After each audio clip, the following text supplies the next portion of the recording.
rebonjour pour ceux qui étaient là déjà depuis ce matin. Je me présente une nouvelle fois, je suis Michel Picot, je suis journaliste notamment sur BFM Business. On va faire un petit rendez-vous d'une petite heure, on va parler pendant trois quarts d'heure. Et après, on prendra des questions si vous êtes d'accord, peut-être un petit peu moins.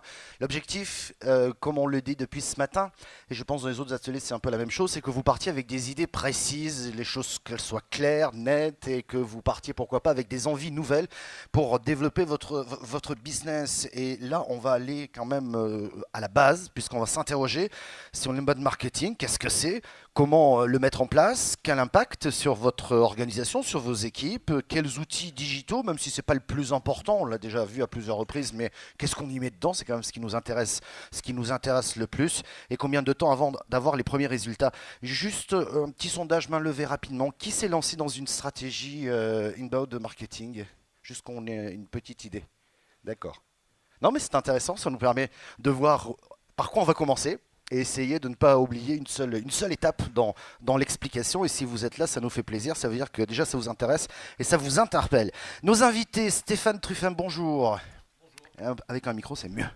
Enchanté, bonjour tout le monde. CEO Captain Marketing, peut-être un mot de présentation de l'entreprise pour commencer rapidement? Oui, tout simplement, en fait je suis solo, je suis consultant en marketing digital, donc je me considère comme un pur player du marketing digital, puisque j'ai commencé en 95, Ah oui. c'était au Canada, j'ai vu l'émergence d'Internet, je suis rentré en France 2 ans après, et puis là je me suis dit, waouh, le retard français, donc... Donc ça veut dire qu'on a de belles marges de progression, c'est ça? Je pense toujours, oui. Ouais. Ouais. Ouais. Je vais vous poser une question, mais je vais la poser aux autres invités, sur une définition, selon vous, de l'inbound marketing. Aïe aïe, ça y est, ouais. Non, je vous la poserai, ne vous inquiétez pas. En fait, pour moi, alors la définition, enfin, c'est trois éléments. Le premier, c'est quelle valeur finalement on souhaite apporter à son marché. Donc là, on va parler de positionnement, et je pense que Gabriel pourra nous en dire quelques mots. On va parler bien évidemment de nos cibles, qu'est-ce qu'elles attendent justement comme valeur, et qu'est-ce qu'on peut leur proposer pour les intéresser. Donc ça, c'est vraiment le fondement de l'inbound marketing. Ensuite, c'est une méthodologie. Donc là, c'est une méthodologie qui est très actionnable parce que très simple. C'est 4 étapes. Donc attirer du trafic, on va créer de l'audience, exactement comme un média, mais on n'est pas un média, donc il ne faut pas s'arrêter là.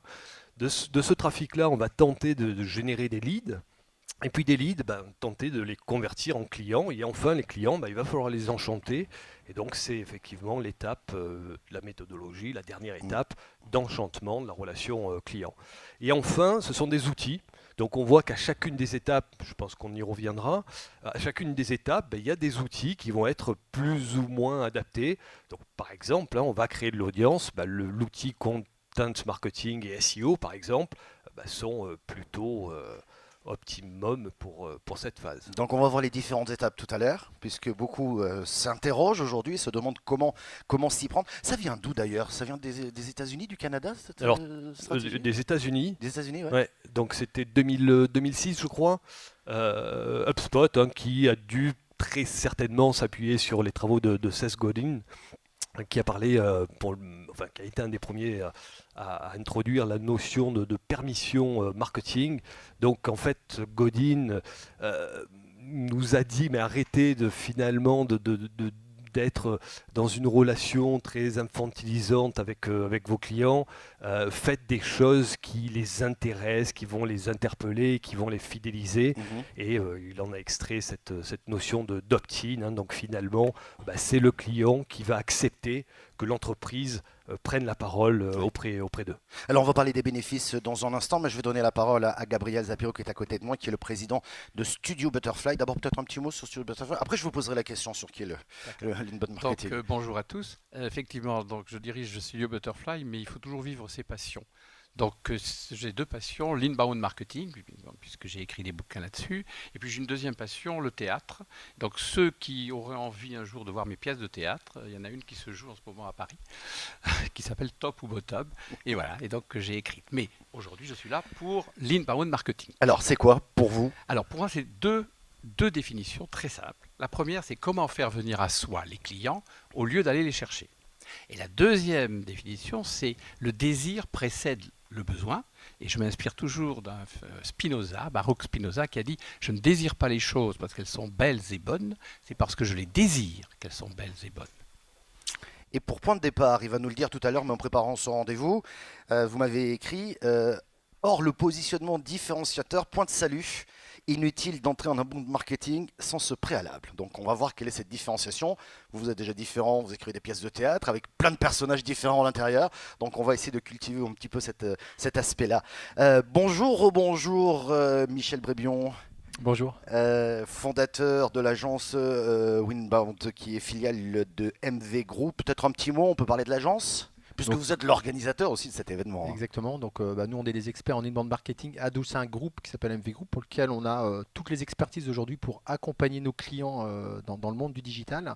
Et on a effectivement organisé cet événement, comme j'ai pu le dire ce matin, vraiment pour permettre au marché de mieux comprendre tous ces leviers, de se dire, voilà, je suis dans un marché qui bouge, sur lequel la concurrence évolue, sur lequel j'ai du mal à me différencier. Et donc, le digital, en tous les cas, permet d'utiliser des outils, des techniques, des méthodes qui permettent du coup de percer ces marchés. Alors, même question. C'est quoi, selon vous, l'inbound marketing ? C'est juste pour qu'on plante bien le décor et après on va rentrer vraiment dans les différentes étapes. Donc moi je vais être très pragmatique puisque mes deux amis ont écrit des livres sur l'inbound marketing très méthodologiques et très stratégiques. Pour moi, l'inbound marketing, c'est la modernisation du processus commercial. C'est-à-dire qu'aujourd'hui, on voit très bien qu'on ne va pas aller demander aux commerciaux d'aller taper des listes de prospects et d'essayer de les appeler. Ils vont très vite se retrouver dans un mode d'intrusion en termes de démarche marketing. On ne va pas les prendre au téléphone. Vous-même, si vous avez des appels à 20h le soir ou dans l'après-midi parce que vous êtes occupé, vous ne souhaitez plus avoir cet appel. Donc c'est le bon contenu au bon moment à la bonne personne, mais c'est en fait le bon appel téléphonique au bon prospect aussi au bon moment. Donc c'est une modernisation du processus commercial. Les clients viennent à moi plutôt que d'aller taper des listes ou des prospects qui n'ont aucun intérêt. Donc je vais réagir surtout quand il y aura un intérêt de la part de mon prospect et je vais effectivement l'engager par de la bonne information, par du bon contenu, je vais le faire monter en engagement et là le commercial va rentrer en contact et on va aussi moderniser à la fois du coup l'acquisition et le fait d'améliorer sa base prospect, sa connaissance prospect et on va surtout améliorer aussi la transformation dans un outil de gestion client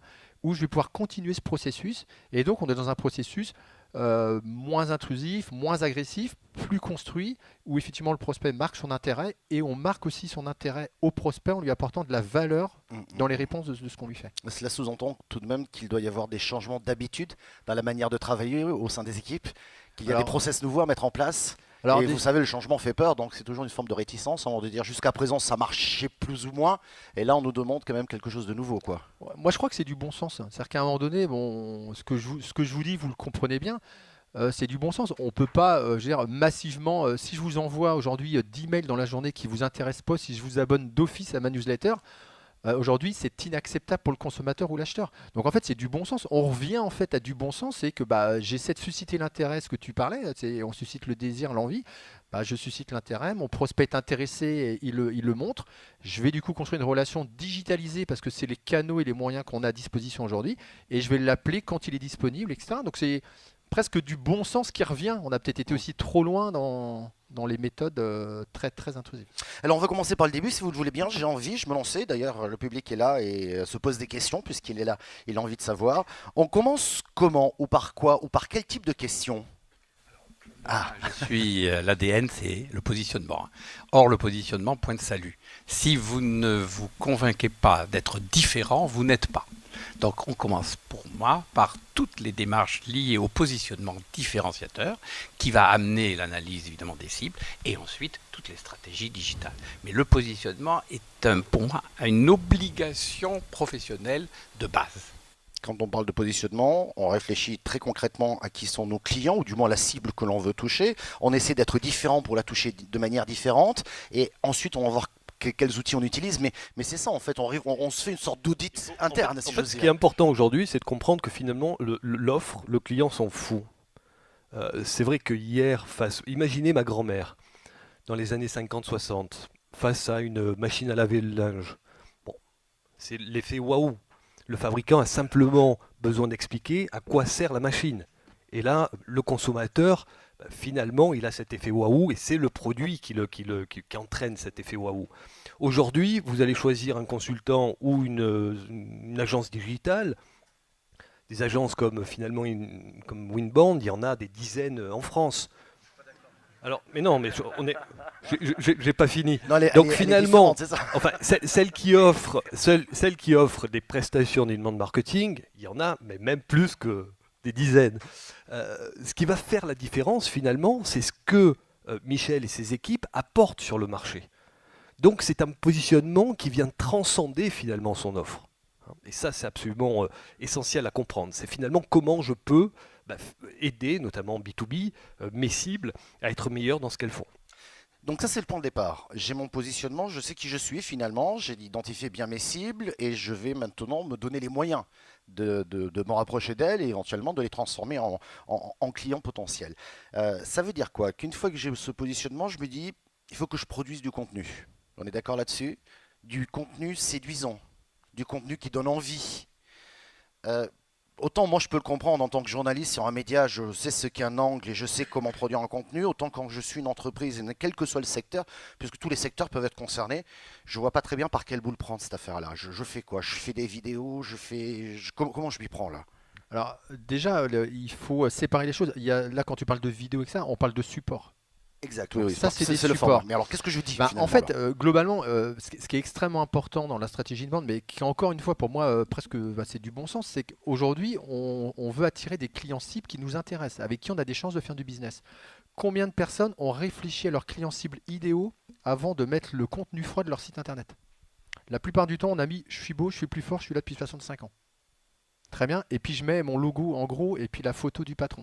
Et tout le monde est content et tout le monde dit il est beau mon site. Et tout le monde dans la boîte se dit ah ouais, il est vraiment joli ton site. Donc en fait, la question c'est celle-là.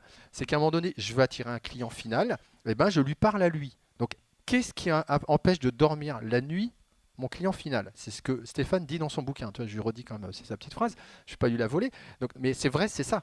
Et donc si je parle à ce qui empêche de dormir la nuit mon client final, et du coup je suscite un intérêt, et ben je crée de la valeur à mon contenu. Et donc peu importe le support, le choix du support se fera par rapport aux opportunités que j'ai. Là, aujourd'hui, on fait un podcast de cette conférence. On est en train d'utiliser ce contenu de la conférence pour sans doute un scénario d'acquisition. Mais la conférence en elle-même est un contenu. Exactement. Pourquoi la conférence a déplacé 1100 personnes, je crois, aujourd'hui? C'est parce que vous vous posez des questions. Ouais. Et donc, on tente d'y répondre. Donc, elle est là, la transformation. Imaginez que dans cette salle, on ne raconte que des choses sur nous. En disant, voilà, on est les plus beaux, on a des superbes offres, on est les meilleurs en inbound marketing. Mais au bout d'un quart d'heure, vous partez. Donc c'est exactement ça. C'est pareil qu'un salon finalement traditionnel. On voit aujourd'hui les salons. Qu'est-ce qu'ils font? Ils proposent des ateliers, des conférences qui sont censés intéresser leur cible. Et c'est plus les traditionnels stands qui fonctionnent. Et il faut donner pour recevoir. C'est-à-dire qu'à un moment donné, il faut que je donne un peu à des prospects qui pourraient marquer un intérêt pour la prestation que j'offre ou les produits que j'offre. Il faut savoir donner quelques petits secrets, de l'information, ce qui me différencie de mes concurrents, donc être très honnête. Et donc, si du coup ça suscite l'intérêt, ils vont monter en engagement avec moi. Donc, je vais pouvoir leur donner des contenus de plus en plus intéressants et qui ont de la valeur, du coup, vraiment de la valeur. Et donc, ils vont accepter en échange de donner de la donnée comportementale ou déclarative. Et donc, en fait, ce que je construis quand je fais de l'inbound marketing, c'est que je construis une base prospect. On a longtemps parlé de la base client. Donc, tout le monde travaille sa base client. Alors, j'ai 1000 clients en base. Puis alors, je les tape, j'envoie des mails. Puis bon. Et puis, ça se finit souvent que j'ai un fond de base. Je ne sais même pas quoi en faire. Les commerciaux ont l'impression que dans le portefeuille, ils ont 500 potentiels clients. En fait, ils n'ont plus rien parce que ça n'a pas réagi depuis 3 ans. Et en fait, donc, je me construis une base prospect que j'attire d'elle-même en suscitant l'intérêt, et cette base prospect, je la segmente, je récupère de la donnée, et cette donnée me permet derrière d'envoyer des bons contenus au bon profil et d'amener aux commerciaux des prospects plutôt intéressés. Si je ne fais pas ça, je fais le commerce que j'ai pratiqué, où du coup on prenait des rues, des listes, et donc ça avait peu d'intérêt, et aujourd'hui en tous les cas, ça ne peut plus se pratiquer comme ça. Donc, oui. Juste un mot à ce que vient de dire Michel. C'est exactement dans cet esprit, c'est que pour attirer les gens, je vous engage à élaborer en début d'année ou au milieu de l'année une stratégie des appâts. Et cette stratégie des appâts constitue le nerf de toute votre démarche inbound marketing. Alors ça peut être digital, ça peut être relations publiques, ça peut être relations presse, ça peut être ce que vous voulez, mais je pense qu'il est intéressant que vous ayez une stratégie des appâts selon votre secteur d'activité. Mais Gabriel, vous avez une méthode qui est intéressante et j'aimerais bien qu'on en parle un petit peu sur comment attirer, séduire, convertir, conclure, finaliser, fidéliser même. Vous avez travaillé sur une méthode que je trouve assez intéressante. J'aimerais bien que vous nous en parliez un tout petit peu. Peut-être ça donnera des clés pour des personnes qui disent c'est un peu, j'y vois pas très clair encore. Alors, comme j'ai un ego surdimensionné, j'ai voulu m'opposer à Brian Halligan, qui est quand même le pionnier de l'inbound marketing et qui a inventé, je lui rends grâce, l'inbound marketing. Alors juste pour l'anecdote, il m'a expliqué lui d'où vient le mot inbound, parce qu'on dit le mot inbound, et il m'a montré. Ses bureaux à Boston donnent sur un métro. Et quand vous allez dans le métro à Boston, il y a écrit au départ inbound. Et quand vous sortez du métro, il y a écrit outbound. Et alors il m'a dit, écoutez, les gens qui vont dans le métro, ils y vont volontairement, ils y vont, personne ne les y a poussés. Donc j'ai appelé ma stratégie inbound marketing. Voilà un peu l'origine. Et alors, Brian Halligan, il a écrit un très bon bouquin, et lui il dit, il y a 4 étapes pour attirer, pour ensuite évidemment convaincre. Alors il dit qu'il faut attirer, puis convertir, puis conclure, et ensuite enchanter. Et alors je lui ai dit, lors d'une conférence à Boston, moi j'ai 6 étapes. Voilà. Alors, au début je me dis, je ne vais pas quand même garder les 4. Alors les miennes, c'est attirer, séduire, convertir, permettre, grâce à cette godine sur la permission, conclure et fidéliser. Et alors, la différence, quand j'ai eu un débat avec Brian Halligan, lui disait qu'il faut convaincre pour séduire, et moi je dis qu'il faut séduire pour convaincre. Mais très concrètement, une fois qu'on s'est posé ce genre de questions, est-ce qu'on peut se trouver une autre méthode vous m'aviez évoqué la fameuse pyramide. Alors, On peut en parler un peu parce que c'est intéressant, ça permet d'éclaircir. Alors, mais après, je vous donnerai la parole et vous compléterez. Mais ça permet d'éclaircir les idées et peut-être de vous donner une méthode pour avancer. Alors là, comme je l'ai dit avant d'aller voir mon psychologue, là c'est de la surdimension personnelle parce que je me suis rendu compte qu'il existait un type qui s'appelait Maslow. Et tout le monde connaît la pyramide de Maslow, mais personne ne connaît la pyramide de Shapiro. Alors je me suis dit, c'est quand même bête. Alors je me suis dit, mais qu'est-ce que je dois faire pour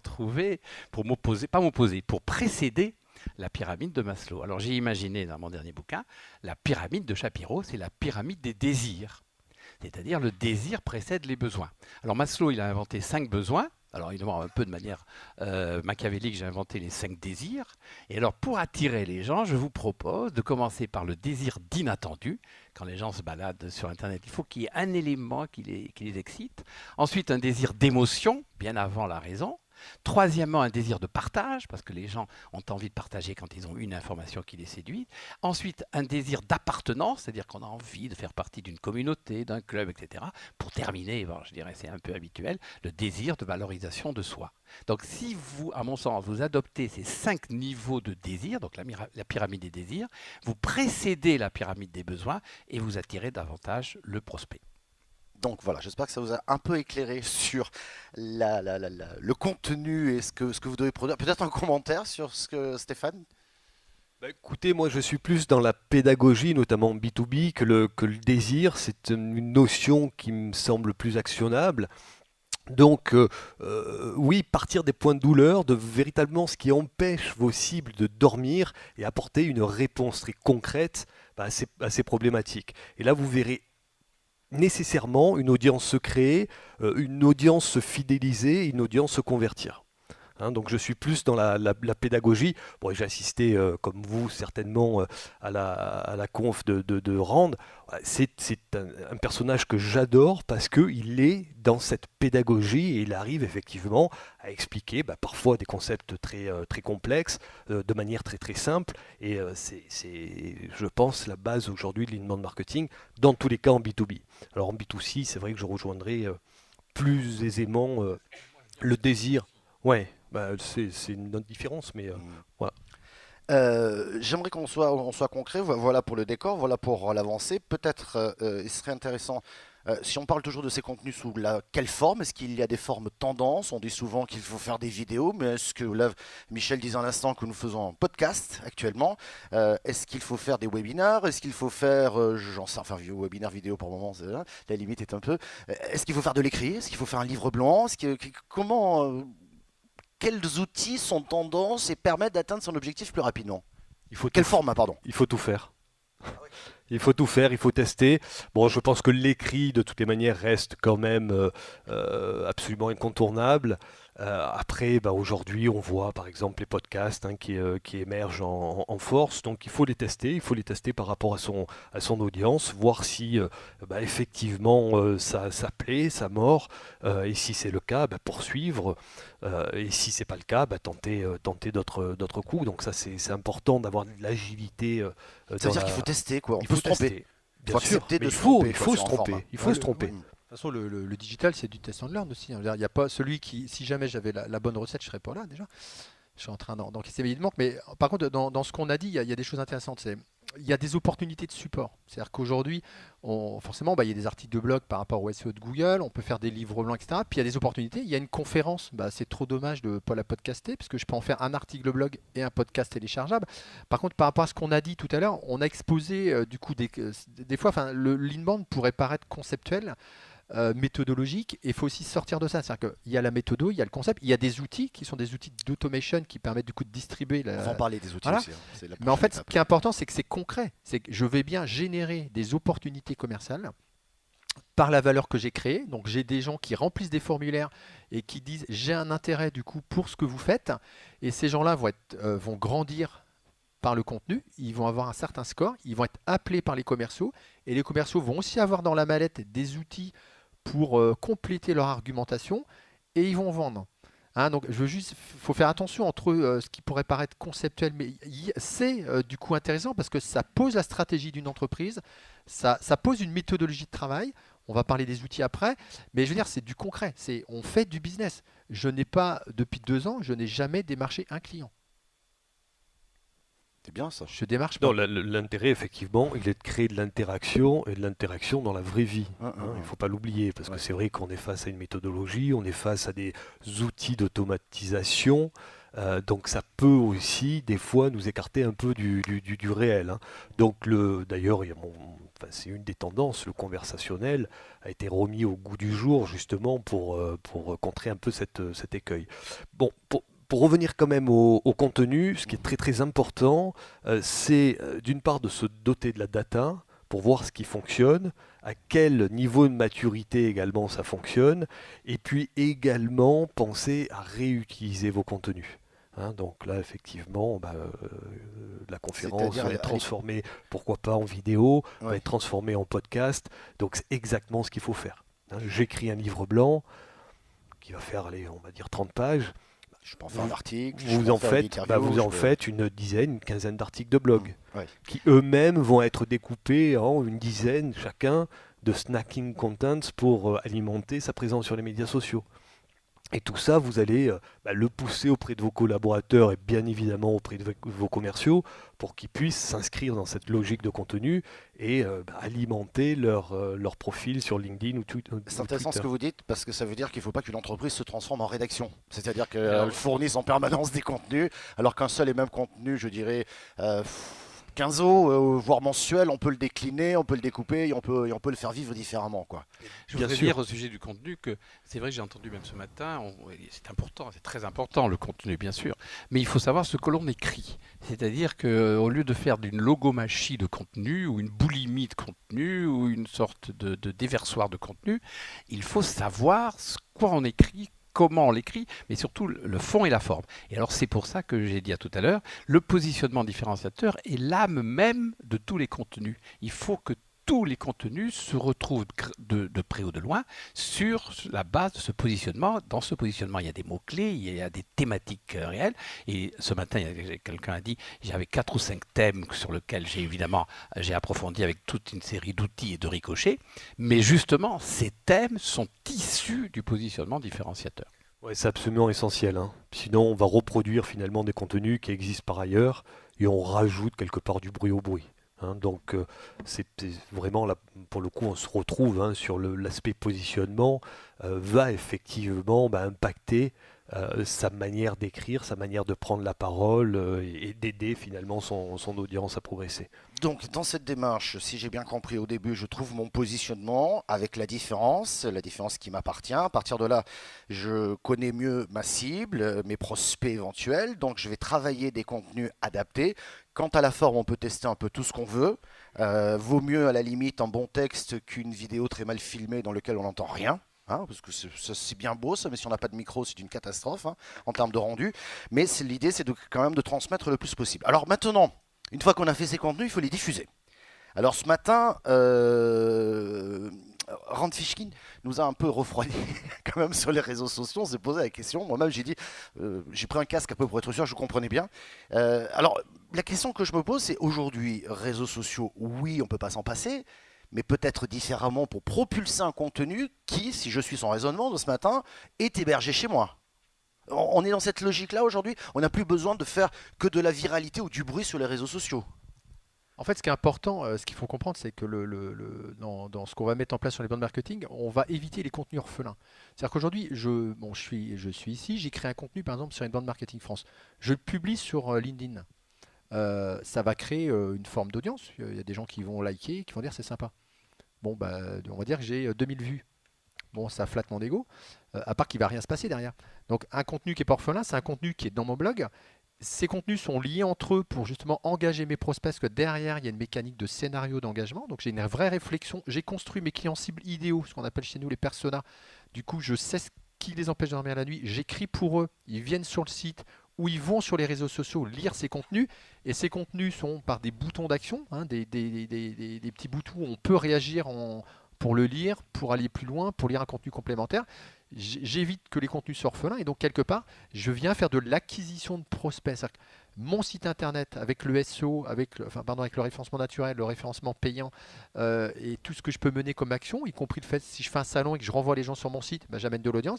Et les réseaux sociaux, pareil, vont amener de l'audience sur mon site et je vais les amener à lire mes contenus, mais je veux surtout les engager parce que je vais récupérer moi de la donnée déclarative et comportementale pour construire ma base prospect et pouvoir après avoir une vraie politique d'acquisition. Stéphane ? L'acquisition, c'est le mot-clé. Ouais. Ce qui veut dire, par exemple, que j'ai un article, cette conférence, je mets un extrait sur LinkedIn, c'est un exemple. Et ensuite, j'envoie immédiatement sur le site de l'agence où là, le prospect, ou du moins la personne intéressée, puisqu'on n'en est que là, va pouvoir découvrir tout un univers dont l'objectif ensuite est de le transformer. L'idée du contenu, elle est effectivement d'attirer, ensuite d'intéresser. Donc, in fine, on va chercher grâce à du contenu, soit avoir de l'entrant, donc une demande entrante, tout simplement, quelqu'un qui nous appelle ou qui nous envoie un email ou une demande sur LinkedIn, soit qui nous permettent de le contacter. Et là aussi, c'est de la data qui va me permettre de dire, tiens, le lead C, il est beaucoup plus chaud que le lead B, donc le lead B, je continue à le nurturer, donc à le faire mûrir grâce à des contenus marketing, tandis que le lead C, ça y est, il est chaud, donc je demande à un commercial de prendre contact avec lui. Et si on a bien fait notre travail, normalement, l'acceptation, pour le coup de l'appel, qui est toujours sortant, est beaucoup plus importante que par le passé. Donc c'est ça le but ultime du contenu. Et effectivement, à un moment donné, il va falloir rapatrier de l'audience vers son blog, vers son site internet. D'où l'importance par rapport au contenu orphelin, tu disais Michel, ça veut dire qu'il n'y a pas de lien. Oui, c'est ça. Pour être très concret, pour être très basique, c'est qu'il n'y a pas de lien vers mon site à moi. Et en fait, c'est exactement ce que disait Rand Fishkin ce matin. Oui, c'est ça. C'est remettre au cœur du processus son site internet. Mais ce qui est extrêmement intéressant, c'est qu'il faut, en fait, il ne faut pas opposer les médias et opposer les méthodes. Il y a l'outbound, il y a l'inbound. En fait, pour chaque stratégie, il y a des objectifs et des résultats. Donc, il ne faut surtout pas opposer les méthodes. Et par exemple, sur LinkedIn, on se crée une empreinte digitale. D'accord ? C'est-à-dire qu'aujourd'hui, moi j'ai un nombre d'abonnés qui est assez important, donc j'ai une forme d'influence et de notoriété. Donc en fait, il y a une partie du travail que je fais qui m'a permis d'avoir cette audience et cette notoriété, et aujourd'hui, elle me sert à justement pousser des contenus pour rapatrier. Donc, il ne faut pas opposer les choses. C'est pas, du coup, c'est pas parce que je pousse que des contenus qui ont un lien que ça va marcher. C'est Je travaille ma notoriété, je peux effectivement faire donc du média plus classique pour travailler ma notoriété. Et puis c'est cet ensemble-là qui me donne une empreinte digitale, qui me donne une forme de notoriété, qui fait connaître ma marque, mes produits, mes services. Et du coup, par rapport à ça, quand je pousse des contenus, il y a un intérêt grandissant et j'ai une forme d'audience. Et cette audience, j'essaie de la rapatrier en données déclaratives ou comportementales de mes prospects.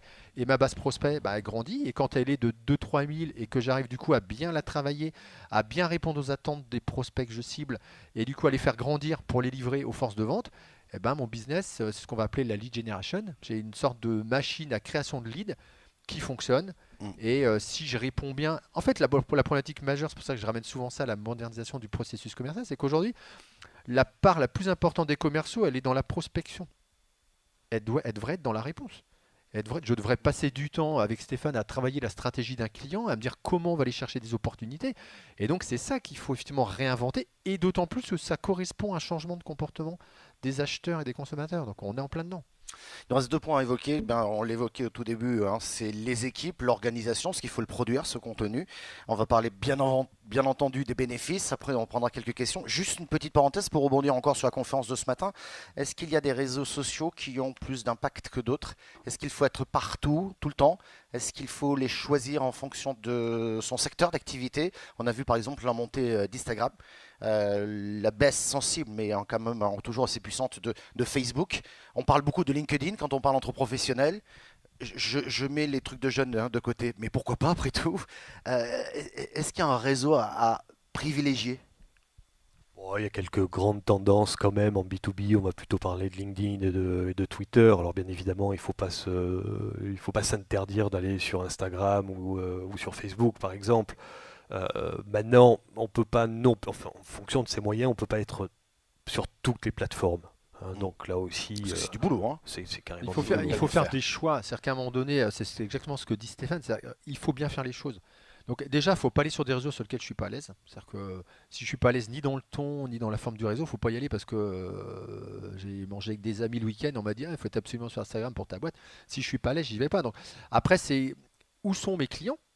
C'est tout simple, c'est du bon sens. Si mes clients sont LinkedIn, j'ai plutôt intérêt de privilégier LinkedIn et après, autant bien le faire que de se démultiplier sur plein de réseaux et puis à la limite d'envoyer tout ce que j'ai. Donc c'est bien de faire quelques recherches aussi pour savoir où est-ce qu'ils sont, où est-ce qu'on peut les Exactement, mais ça c'est ce qu'on va construire dans les personas. Quand on va construire les clients cibles idéaux, on va regarder quelles sont leurs pratiques pour justement aussi avoir une politique de social media très adaptée. Ouais. Gabriel? Rajouter, c'est que là on parle du fond et c'est absolument essentiel, mais je voudrais aussi parler de la forme. C'est Victor Hugo qui disait la forme c'est le fond qui remonte à la surface.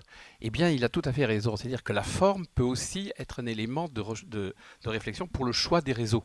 Et je voudrais me permettre de vous donner ce que moi j'ai appelé les 4 valeurs du désir, c'est-à-dire comment écrire, quelle est la forme de l'écriture, comment attirer selon les cibles. Alors les 4 valeurs du désir que je vous soumets, c'est pratiquer l'humour, créer l'intrigue, provoquer l'inattendu et susciter la séduction. Et rappelez-vous, j'ai dit au départ, pratiquer l'humour. C'est vraiment une valeur qui n'est pas très universelle. Je crois que j'ai vu le même truc sur Mythique, non? Mais je suis pas sûr. Là, tout le monde est en train de réfléchir, dit oh là là, ça devient compliqué. Et si on rajoute après que sur Twitter, vous êtes limité à 280 signes, si vous envoyez une vidéo sur Twitter, c'est même pas 2 minutes, je crois, ça crée des contraintes supplémentaires pour pouvoir évoluer. Alors justement, on vient de le voir. Il y a beaucoup d'éléments de réflexion. J'ai ma petite équipe, je suis une petite boîte, j'ai pas forcément les moyens. Qu'est-ce que je fais de mon contenu? Je mobilise quelqu'un, je réorganise mon équipe. Encore faut-il que la personne qui était au marketing avant et qui travaillait peut-être différemment s'adapte. Je sous-traite mon contenu. Je fais comment? Et puis comment je m'organise au sein même de l'équipe pour que ça passe, quoi? Parce que c'est quand même un sacré changement. On est au cœur de la transformation digitale. Pour le coup, effectivement, donc ça veut dire des formations, ça veut dire probablement des recrutements, de nouvelles compétences. Ce qui est très important, qu'on fasse sous-traiter ou qu'on fasse en interne, c'est de s'appuyer sur les expertises, pour le coup, internes. Alors on a des experts, c'est pas forcément des très très bons rédacteurs, on peut tout simplement les interviewer et puis faire réécrire l'interview par un journaliste, par un content marketeur. Donc ça c'est des pratiques qui sont effectivement plutôt efficaces. Mais c'est des coûts supplémentaires. Ça Bah, peut représenter des coûts supplémentaires. En fait, c'est Ce un sont des choix. budgets. Oui. Ouais, mais c'est un choix stratégique. Je veux dire, Ouais. aujourd'hui, une entreprise, pour acquérir des prospects, elle l'investit.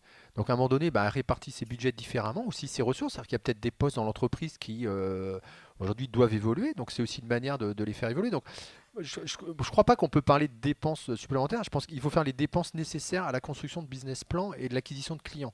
Donc, pour toute entreprise, ça fait partie d'un schéma et d'un modèle économique. Maintenant, on réoriente les ressources. Il y a des budgets qu'on mettait à un endroit, on les met autre part. Voilà, mais c'est accessible.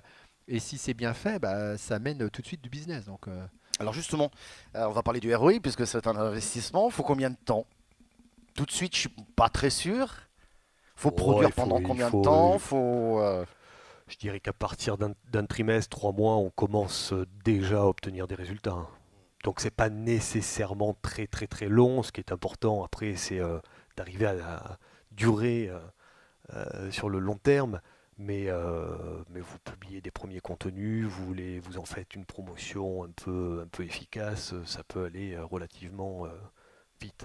Est-ce que ça coûte cher? Est-ce qu'il faut rajouter, ne serait-ce que pour mesurer l'impact des contenus, ne serait-ce que pour les diffuser sur différentes plateformes, vous voyez ce que je veux dire, enfin tous ces logiciels-là, est-ce que ça a un coût supplémentaire? Est-ce que d'abord, j'ai presque envie de vous dire, est-ce que c'est obligatoire? Est-ce que je ne peux pas produire du contenu pour mon site et puis quelque part je crée des liens et des choses comme ça sur les réseaux sociaux? Obligatoire les outils Ouais, techno? d'avoir des outsuites, des machins, enfin des Ouais, trucs qui c'est programment, obligatoire. Ouais. Ouais. Non, mais je Non, préfère c'est que ce soit clair. obligatoire. C'est obligatoire. Le client a une agilité aujourd'hui qui est absolument phénoménale, hein, grâce notamment au mobile. Donc on peut plus gérer ces fichiers comme on le faisait par le passé, hein, sur du Excel à la mano. Donc oui, c'est absolument obligatoire. Ah, Donc le marketing technologique est aujourd'hui au cœur aussi de la transformation des pratiques. mais la techno, elle est, comment dire, elle fait gagner du temps. On parlait de où je mets mes ressources, donc elle fait gagner du temps. Je peux traiter 1000, 2000, 3000, 5000 clients en envoyant le bon contenu à la bonne personne, puisque j'automatise ce que je fais. Donc là, il y a une vraie ressource qui est plus du temps homme qui est pris. Après, je mettrais juste, je me permettrais, Stéphane, euh, il y a un niveau d'outil minimum qui est accessible aux entreprises. C'est-à-dire qu'après, on peut s'équiper avec la Rolls-Royce de l'inbound marketing. On peut avoir des super outils pour gérer tout ce que je vais faire, l'employé advocacy, suite, etc. Mais je peux démarrer avec des choses malines. On peut avoir une messagerie interne pour laquelle je demande à mes collaborateurs de faire du partage et ça me coûte zéro. Je peux faire de la promotion sur LinkedIn d'un livre blanc qui est bien fait pour lequel je vais avoir des retours assez rapides. Donc après, c'est où je mets mes ressources, quelle stratégie je mets en place. Et puis, je pense qu'il faut, dans le digital, il faut avancer pas par pas. C'est-à-dire qu'en fait, il ne faut pas non plus se dire, voilà, je suis à 0 et puis je vais arriver à 100 à la fin du trimestre. Je pense qu'il y a des premiers pas qui sont nécessaires parce qu'on est dans la transformation digitale. Il y a des entreprises, leur marché jusqu'ici, tout se passait bien. Le business se faisait, personne ne se posait de questions, on se disait ça va durer. Et puis un concurrent vient, c'est disruptif, c'est l'ubérisation. Mon modèle est mis à mal, je fais comment? Je peux avancer aussi pas à pas pour que l'entreprise grandisse. Et puis après, tout le monde va bien comprendre l'intérêt de cette méthode. Ouais, ça veut dire très basiquement, on envoie tous à peu près des dizaines, des quinzaines, des vingtaines de mails par jour, peut-être en bas de signature, de dire venez lire ou découvrir notre dernier article en envoyant un lien. Ça, c'est quelque chose qui va être souvent partagé 15-20 fois et c'est un moyen de toucher beaucoup de monde. Très simplement, gratuitement là pour le coup. Il suffit juste d'y penser, d'avoir le réflexe systématiquement de modifier sa signature. J'aimerais qu'on parle des bénéfices quand même. Et peut-être si vous avez en tête quelques exemples d'entreprises qui ont brillamment réussi, mais est-ce que, bon, on vient de le voir, à partir de 3 mois, on commence déjà à mesurer l'impact que ça peut apporter. Est-ce qu'on peut le chiffrer? Est-ce qu'il y a des chiffres un peu officiels sur ces entreprises qui ont fait une bonne stratégie? Après, on verra s'il y a des freins et pourquoi ça coince par moment, mais qui ont mené une bonne stratégie de ce type-là et qui aujourd'hui en récoltent les fruits. Vous avez ça en tête d'entreprises que vous avez rencontrées? Alors bon, je peux parler d'une de nos clients qui est une société dans le management de transition qui s'appelle XPM. Et donc, pour moi, c'est même pour être très simple, l'inbound marketing pourrait se résumer à 3 médias, si on veut être très très très synthétique. La stratégie digitale, bien sûr, à 70%, 20% les relations presse et 10% les relations publiques. Et je me suis permis de proposer cette démarche donc à cette société. Eh bien, ils ont fait un site issu d'un positionnement où il y avait 4 plus-values distinctives, voilà, et ces 4 plus-values qui étaient l'esprit entrepreneurial, la dimension internationale, l'engagement de résultat et le projet de transformation. Et bien sur ces 4 plus-values, il y a eu donc une stratégie visuelle basée sur 4 visuels, et puis ensuite de ce positionnement, il y a eu effectivement des articles de blog, des relations presse, des clubs avec un certain nombre de sites. Et alors le résultat, ils ont eu 40% de marge brute supplémentaire. Alors je pense que c'est dû vraiment à l'inbound marketing, parce qu'ils ont transformé le côté push, ils vont essayer de promouvoir les managers de transition auprès de boîtes, parce qu'ils ont eu les 2 cibles les plus prioritaires, les managers de transition qui sont venus à eux, et les clients qui sont venus à eux. Voilà. Intéressant. Un autre exemple, Ouais, je veux en bien, B2C, bonne gueule, 2 petits jeunes, 2 petits blogueurs qui ont commencé donc à écrire des articles pour conseiller les hommes sur tout ce qui est habits. Et ils ont créé une audience très très rapidement, enfin une audience assez importante. Et puis progressivement, ils ont mis en place l'inbound marketing. Donc cette audience, ils ont acquis des leads, ils ont commencé à vendre. Alors au départ, ils se sont dit, tiens, qu'est-ce qu'on peut leur vendre? On va leur vendre des e-books sur comment bien s'habiller. Puis les e-books sont partis. Ils ont vu que ils commençaient à générer un chiffre d'affaires avec les e-books. Puis après, ils se sont dit, quand même, les e-books, c'est un peu dommage. On devrait les distribuer gratuitement, faire encore plus de leads et finalement vendre de la fringue, puisqu'on parle de la fringue. Et aujourd'hui, ils ont ouvert leur premier magasin dans le Marais. C'est une boîte qui a dû démarrer 2012-2013. C'est ça, je les connais, oui. Qui double chaque année de chiffre d'affaires. Et ils sont donc en hyper croissance. Ouais. Et aujourd'hui, c'est une équipe de 30 personnes. J'ai discuté avec un des 2 fondateurs. Je lui ai posé très clairement la question, si tu devais engager un content marketeur ou un commercial, qui tu prendrais? La réponse a été content marketeur sans aucune hésitation. Michel, peut-être un exemple? Sur les cas clients qu'on a, effectivement, on est en Bretagne, du coup on peut aussi parler d'entreprise bretonne, mais iAdvice qui est très connu dans les chatbots, vous avez Artefacto qui est dans la 4D chez nous, ou Digitalio là, qui fait une conférence sur leur pratique de l'inbound depuis 5 ans. Ces entreprises ont développé massivement leur business par de l'inbound marketing. Parce que comment vous savez vous que des entreprises vont acheter de la 4D ou vont acheter des prestations de chatbot? Donc c'est évident. Dans les bénéfices, il y a d'autres bénéfices que d'acquérir du client. Qui est le bénéfice majeur, c'est justement j'acquiers du client, je vais le transformer. C'est que globalement, on va moderniser le processus commercial et donc on va aligner aussi le marketing et le commerce qui ne se parlent souvent pas dans les entreprises. Et donc ils vont se parler, ils vont s'aligner. Le marketing va dire je comprends pas, on vous amène des leads, vous les traitez pas dans les délais. Puis les commerciaux vont dire de toute façon vous connaissez pas notre métier, vos leads sont pourris. Et donc on va apporter une modernisation dans l'entreprise, mais pratique et pragmatique. Et du coup, il faut que le dirigeant, ils se disent c'est important pour ma boîte que du coup les équipes se parlent et que du coup on travaille mieux et que derrière tout le monde ait les mêmes objectifs. Donc c'est extrêmement important. Il n'y a pas qu'un bénéfice, il y a le bénéfice business, mais il y a aussi le bénéfice que toute l'entreprise se met à développer son chiffre C'est d'affaires. intéressant, vous avez répondu à ma question, parce que je me suis dit, est-ce que ça concerne uniquement le marketing ou est-ce qu'il faut embarquer les équipes commerciales dans l'aventure? Je crois qu'il faut embarquer tout le monde en fait. Embarquer tout le monde. Pour créer de la valeur, à un moment donné, il faut embarquer les dirigeants, bien évidemment, les commerciaux, les marketeurs, les communicants, les RH, le support. Donc globalement, toute l'entreprise est impactée. Travail d'équipe là pour le coup. Bien sûr. C'est le moins qu'on puisse dire. Est-ce qu'il y a des questions dans la salle? Et on va les prendre parce qu'il nous reste un petit quart d'heure. Et si vous voulez intervenir, vous n'hésitez pas. Moi j'en ai plein d'autres. Pas de questions pour l'instant. Si, Inver se lève devant moi. Non, c'est pas une question, c'est vous féliciter. Vous êtes les nouveaux docteurs de la relation et du bien-être finalement. Puisque vous traitez les souffrances. Vous parlez que de souffrance sans arrêt. Donc bravo les docteurs. Ah bah voilà. Merci. Voilà qui est dit. Vous voulez qu'on revienne sur des points précis pour... Ouais, on va vous amener le micro là. Merci. Alors moi je connais un petit peu le sujet au travers de quelques-uns d'entre vous, mais est-ce que vous pouvez nous dire un petit peu quel est le lien qui est assez proche avec l'inbound sale derrière, qui est à mon avis la brique qui vient juste après et pour autant très stratégique dans la continuité du sujet? Alors du coup c'est vrai, vous avez raison, ce qui est extrêmement important c'est la partie sales, c'est-à-dire qu'aujourd'hui on peut générer des leads, donc on peut mettre des moyens très importants sur le content marketing, sur l'équipe marketing, ce qui arrive souvent dans des entreprises, et puis du coup on génère des prospects. Est-ce qu'ils sont bien qualifiés pour les sales? C'est une vraie question, d'où l'intérêt des échanges entre marketing et commerce pour s'assurer que ce qui arrive aux sales soit de qualité, parce que là autrement c'est toute la chaîne de valeur qui s'écroule. Et après le sales, il doit aujourd'hui transformer différemment ces opportunités. Des fois, je parle souvent des vendeurs des années 80. C'est pas très sympa, mais on sait que les vendeurs des années 80, quand vous alliez acheter une voiture, ça va vous dire quelque chose. Pour ceux qui sont jeunes comme moi, c'est que du coup, on vous faisait l'article complet de la voiture. Ça dure 2 heures. Il vous montre la roue de secours, le frein à main, il descend la vitre, tout ça. Enfin, vous voyez tout. Aujourd'hui, le commercial 3.0, il doit être intelligent. Il doit avoir compris la data qu'il a récupérée. Il doit comprendre les scénarios qui ont été mis à ses dispositions et il doit être dans un processus de continuité de l'action commerciale. Donc il doit continuer à envoyer un contenu de qualité complémentaire et surtout pas un contenu déjà envoyé à son prospect. Et il doit lui faciliter la prise de rendez-vous par un lien direct. Il doit gérer ce contact dans des étapes de vente de sa GRC, parce qu'aujourd'hui les outils de gestion commerciale se sont modernisés. Ils sont beaucoup plus intuitifs que ce qu'on a connu il y a quelques années. Où déjà dès qu'il fallait remplir les contacts, tout le monde partait en courant. Donc c'est comme ça qu'il doit travailler le commercial 3.0. Et il y a un enjeu majeur de demain pour moi qui se dessine là, c'est la continuité de l'action commerciale. C'est-à-dire qu'aujourd'hui, le particulier, le consommateur, l'acheteur multiplie les points de contact.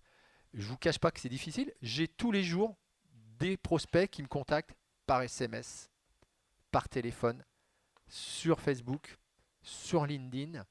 Il attend le même niveau de service quel que soit le point de contact. Et c'est pas facile. Et donc il y a des enjeux majeurs, c'est que le commercial 3.0 doit récupérer la donnée, la qualifier, aider le marketing à mieux faire, et puis vraiment appeler le client au bon moment, dans sa bonne séquence, avec de l'information construite, et passer la majorité de son temps à construire une proposition de collaboration, et puis une proposition commerciale. Et il devra travailler demain sur la continuité de tous les canaux qu'il a dans les mains, parce que demain, ils vont fusionner les messageries de Messenger, etc. Ça va encore s'amplifier. Je me suis permis d'écrire un article et je voudrais vous citer le titre. Le vendeur de chasseur doit devenir gibier. Vous pourrez le lire. C'est exactement l'inbound sales. Est-ce qu'il y a une autre question ou un autre commentaire? Il nous reste quelques minutes encore. Moi, j'ai quand même deux, trois petites questions. Quels sont les principaux freins, c'est bien de les connaître, pour, qui pourraient conduire à l'échec d'une stratégie de ce type-là? Quelles sont les erreurs à ne pas commettre pour reformuler ma question? Bon, il faut partir du positionnement. Si on loupe son positionnement, ça va être difficile. Il faut partir de ses personas, là aussi. Hein. Si on les loupe, on se trompe de cible, donc difficile. Et puis après, la qualité du contenu, encore une fois, la valeur qu'on va finalement distribuer sur son marché. Oui, Michel. Je pense aussi qu'il faut, comment dire, il faut que la direction générale, que ça soit un projet porté. Et il faut aussi former les équipes. C'est-à-dire qu'aujourd'hui, le niveau de maturité dans le numérique, elle est très différente d'une entreprise à une autre. Il y a des entreprises qui, comme je le disais tout à l'heure, sont un peu traditionnelles. Il ne faut pas qu'elles aient peur d'aller vers une nouvelle manière d'aborder et d'attirer le client. Par contre, elles ont besoin d'être emmenées, elles ont besoin d'être conseillées et d'être formées. Donc il y a un vrai enjeu de la formation, à mon avis, des équipes pour justement passer des caps et aller pas par pas, se former, faire des tests, commencer par faire du social media, commencer par faire de l'acquisition et puis après j'attaque l'inbound. Mais il y a aussi des étapes. Il ne faut pas les griller non plus parce que des fois on démarre de zéro et c'est pas un mal. Il y a des modèles qui fonctionnaient, il y a des modèles qui sont bousculés. Il faut juste s'adapter au monde qui change. On verra tout à l'heure les conseils, mais j'imagine que pour la plupart, ils doivent se dire ma direction générale veut pas en entendre parler ou c'est trop compliqué parce que ça marche bien comme ça et j'ai pas envie de prendre ce risque-là. Ça doit pas être d'une grande simplicité, quoi. Personne peut-être est concerné dans cette salle. Personne n'est ennemi de ses intérêts. Un commercial n'est pas ennemi de ses intérêts quand il a compris qu'au lieu d'aller se taper des portes et puis de se faire renvoyer à chaque fois, il a des leads qui viennent tout seuls, il comprend. Et puis quand la direction générale comprend qu'effectivement son investissement est efficace et qu'elle va générer du chiffre d'affaires, elle peut même calculer, nous dans nos modèles, on peut même calculer le coût contact d'une acquisition d'un prospect et se dire si j'investis tant, je vais récupérer tant. Donc à un moment donné, la modélisation de l'économie digitale, elle existe aussi et elle permet d'avoir des axes de croissance, des investissements à faire. Donc ça peut être intéressant. Gabriel, vous voulez intervenir? Oui, genre justement, l'échec que j'ai vu dans une ou deux sociétés qui se sont mis à faire de l'inbound marketing à tout va, mais cantonné à la direction communication. Et comme l'a dit monsieur, c'est obligatoire d'y associer le marketing, la vente et la direction générale. Et si vous n'associez pas ces quatre pôles, vous pouvez avoir un échec. Des questions? Des réactions? Oui, une main qui se lève au fond. On vous rapproche le micro. Oui, bonjour. Je souscris juste à ce qui vient d'être dit à l'instant sur effectivement que c'est pas juste un outil, un nouvel outil de communication miracle qui permet de de vendre n'importe quoi à n'importe qui, mais j'aime bien l'idée justement que ça transcende, ça traverse toute l'entreprise et que ça impacte le produit. Et en tant que client, je trouve que c'est très bien. L'exemple de Bonne Gueule tout à l'heure, pour moi, il me parle complètement. Je porte leurs chaussures actuellement. Et pourquoi ça fonctionne? C'est parce que en fait, il y a de la transparence. On explique d'où vient le produit, qu'est-ce que c'est. Le client a envie de savoir ça. Il comprend complètement et ça n'a pas juste impacté notre façon de parler à l'entreprise. Ça impacte vraiment le produit. Le produit, on sait ce qu'on achète vraiment. Et donc, ma question, elle est celle-ci. Est-ce que ce inbound marketing, il n'oblige pas l'entreprise à concevoir aussi différemment les produits qu'il vend pour qu'ils soient vraiment... Je dirais, de mon point de vue, c'est que ça vous entraîne obligatoirement, que vous soyez consultant, agence ou la société, à pratiquer la co-création.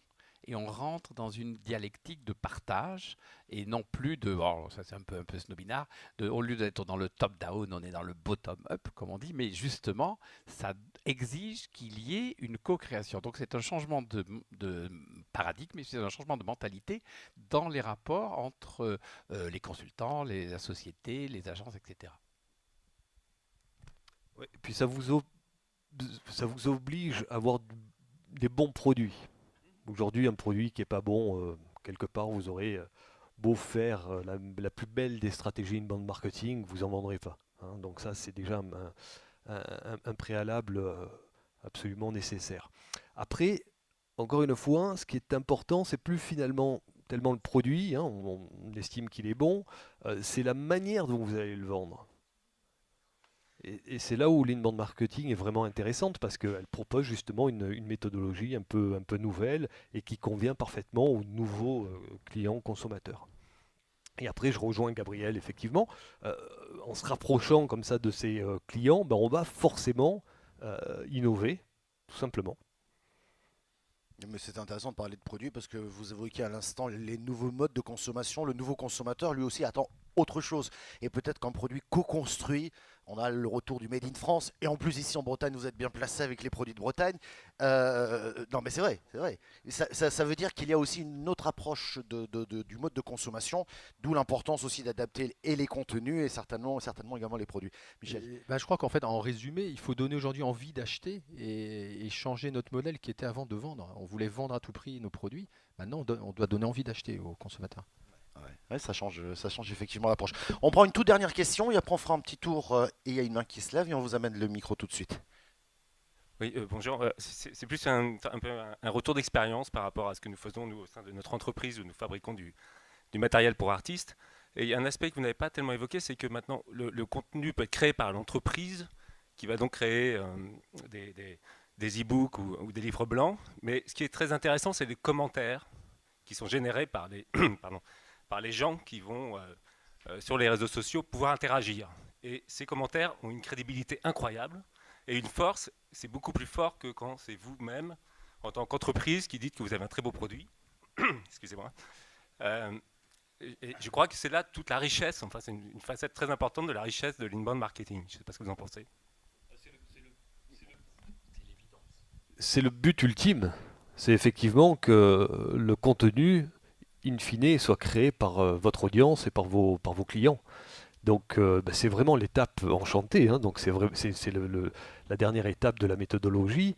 Cette étape-là vise justement à ce que le client soit déjà satisfait de son acquisition, hein, de son achat, et en plus en parle positivement auprès de son réseau, alors que ce soit physique ou bien évidemment sur les réseaux sociaux. À l'opposé, pour rebondir sur cette question, on pourrait imaginer qu'une entreprise ait peur du mauvais commentaire. On peut imaginer, oui. Oui, non, mais voilà, parce qu'après, comment je gère un mauvais commentaire? Il y a beaucoup de gens qui se sentent perdus dans ce genre de choses. Voilà. Après, si c'est objectif, ça veut dire qu'il y a un problème à résoudre, donc il faut s'attacher à le résoudre. Si c'est pas objectif, il faut y répondre, il faut comprendre pourquoi finalement la personne en face était énervée, a publié, a posté un commentaire négatif. Bon, je pense que c'est pas... Dans tous les cas de figure, à moins que ce soit totalement insultant, vaut mieux répondre quand même d'une manière bien ou d'une sûr, autre pour sûr. éteindre très vite. Répondre et agir. Ouais. Encore une fois, si c'est objectif, c'est qu'il y a probablement un problème dans nos processus ou un problème de fabrication, enfin peu importe. Et donc là, il faut absolument régler le problème. Ouais.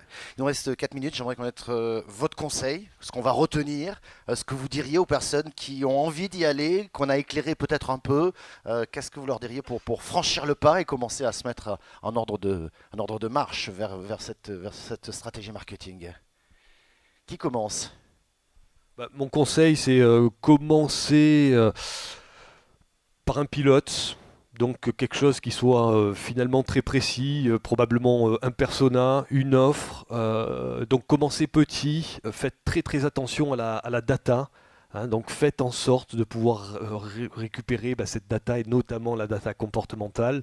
Organisez-vous dès le démarrage avec les commerciaux pour pas qu'il y ait de cassure finalement dans le processus. Et puis après, aller évangéliser au sein de votre entreprise, aller onboarder le codir, c'est absolument essentiel que les dirigeants soient aussi convaincus de la démarche. Et puis ensuite, vous obtiendrez les budgets pour aller déployer à plus grande envergure. Et n'hésitez pas, d'après ce que j'ai compris, d'y aller étape par étape et à tester et à imaginer et à se différencier aussi en osant des choses. Michel. Alors il y a une solution qui fonctionne bien, qu'on met en place, c'est ce que j'ai appelé le workshop, l'atelier. C'est extrêmement intéressant de faire un petit atelier d'une demi-journée par exemple et de mettre du coup toutes les parties prenantes de l'entreprise et de poser le sujet déjà. Alors bien évidemment il faut regarder un peu avant ce qu'est la stratégie et faire une sorte de pré-bilan, mais de se poser tous ensemble en se disant voilà la pratique aujourd'hui, voilà comment les commerciaux relancent les contacts qu'ils ont, voilà comment le marketing travaille, voilà les outils de l'entreprise, l'outil elle a déjà fait des choix informatiques, bon il y a des blocages etc. Et de poser très clairement la situation de l'entreprise avec une forme de petit audit et du coup de se dire voilà, est-ce que du coup la stratégie là, telle qu'on l'aperçoit elle serait bonne, et du coup on sort souvent de cette réunion là avec des réponses qui ont été co-construites et on se dit mais ouais tiens c'est vrai, et déjà on pourrait déjà faire cette première étape, ce que disait Stéphane, mais j'aime bien ce côté collectif, collaboratif, il faut un peu s'immerger, nous on a un regard extérieur, le regard extérieur des fois on n'est pas les sachants, mais des fois l'entreprise et nous-mêmes les entrepreneurs on est pris dans notre modèle, on avance. Et puis on voit plus, il y a des choses qu'on ne voit plus, puis rien que le regard extérieur, un petit effet miroir, on se dit mais ouais, mais si, on a de la valeur là-dessus, on parle pas de ce produit-là, et puis oui, c'est vrai que notre positionnement il pourrait être différent. Et puis des fois je vais dans des entreprises, on dit ouais mais ça va être compliqué d'écrire, et puis ils disent bah oui mais tiens, il y en a deux, pourtant ils ont plein d'idées, en prenant leurs idées, on peut en faire un article, etc. Donc on trouve collectivement assez facilement, en tous les cas, à réorienter une stratégie digitale aujourd'hui. Ouais. Gabriel? J'aime bien toujours les citations. Je voudrais vous citer celle de Léon Blum, voyez, qui disait dans la vie où on se répète, où on change de parti. Donc moi je vais me répéter. Alors je crois que le premier conseil, et je reprends ce que dit Michel, faites un workshop avec des gens de l'entreprise et des gens extérieurs sur la stratégie de positionnement. Tout simplement pour passer de l'indifférence à la différence. Alors pour moi, il y a 3 étapes. Il y a donc cette stratégie de positionnement qui est le préalable, la stratégie ensuite média avec la stratégie digitale comme un élément clé, et ensuite il y a au niveau de la forme de vous trouver une personnalité par le ton, le style et le caractère. Eh bien merci, on devait terminer à 15h, il est 14h59, je suis désolé, mais merci de votre attention, passez une belle après-midi. Merci beaucoup.